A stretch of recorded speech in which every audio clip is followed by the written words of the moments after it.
What do you do when a demon attacks you in your sleep? For a kid, that is, it's 3:33 a.m. You hear a crash from downstairs and you're too scared to move because you think it might be the demon getting closer to your bed. You try to convince yourself that it was just a branch or maybe a bird. But you do not want to be too hopeful because then you might get your hopes up, and when the demon pounces, you won't be ready. You keep lying there frozen with fear until your mom comes to rescue you. But what if your mom isn't there? What if she's the one who's holding you down, keeping you still so the demon can feast on your life force? That's not very likely, though. So let's just assume that your mom would never do that to you. You finally build up enough courage to get out of bed and sneak downstairs to investigate. As you get closer to the source of the noise, you see that it's coming from the kitchen.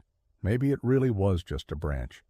You slowly open the door and find a vase that was on the counter. It's now on the floor, but there's no sign of a break-in or any other disturbance.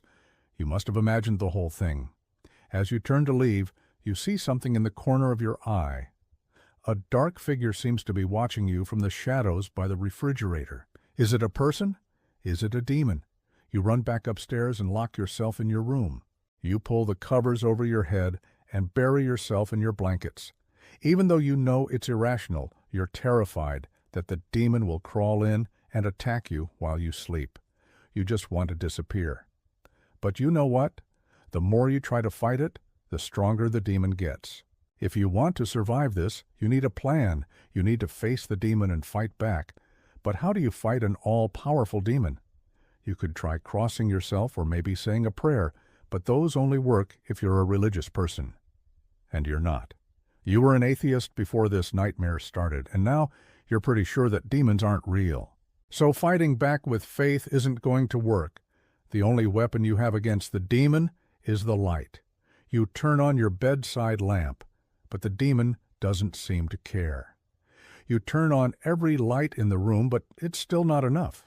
You need more light. As the first rays of sunlight hit your window, the demon lets out a screech and disappears. You survive the night.